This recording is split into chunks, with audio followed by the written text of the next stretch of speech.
আজকাল বিভিন্ন সিনেমাতে অথবা নাটকে আমরা এই রিভার্স এফেক্টগুলো দেখতে পাই, যেটা দিন দিন বেশ জনপ্রিয় হয়ে উঠেছে। আজকের এই ভিডিওতে আমরা দেখব কিভাবে একটি ভিডিওতে প্রফেশনাল রিভার্স এফেক্ট অ্যাড করতে হয়।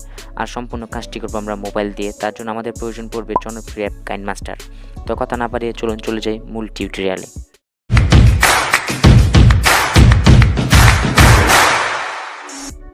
কাইনমাস্টার অ্যাপটি ওপেন করার পরে এখান থেকে আমরা ক্রিয়েট নিউ অপশনে ক্লিক করে দেবো। দেন এখান থেকে আমরা রেশিওটাকে সিলেক্ট করে নেক্সটে ক্লিক করে দেবো।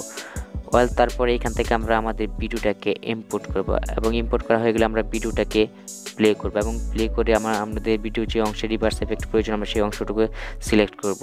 তার জন্য ভিডিও টাইমলাইনের উপরে ক্লিক করব। দেন এখান থেকে এই অপশনে ক্লিক করব, তারপরে এই অপশনে ক্লিক করব। দেন এটাকে আমরা ট্রেনে আরেকটু সামনের দিকে নিয়ে আসব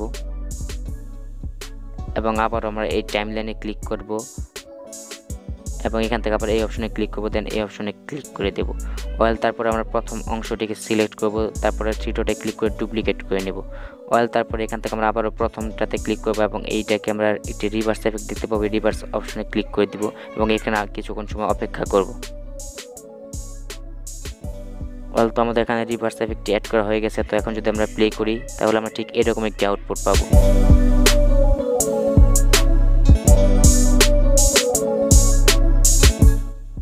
তো একইভাবে আমরা আমাদের ভিডিও যে সকল অংশে রিভার্স এফেক্ট প্রয়োজন সেই সকল অংশে রিভার্স এফেক্টটি অ্যাড করে নেব।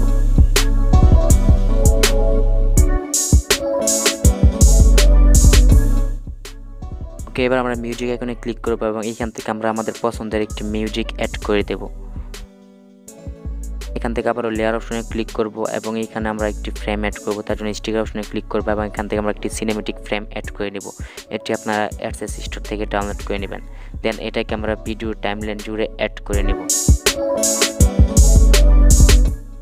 ওকে, এরপর আমরা এই আইকনে ক্লিক করব এবং এখান থেকে আমরা এক্সপোর্টের যে সর্বোচ্চ কোয়ালিটিতে এটাকে এক্সপোর্ট করে নেব।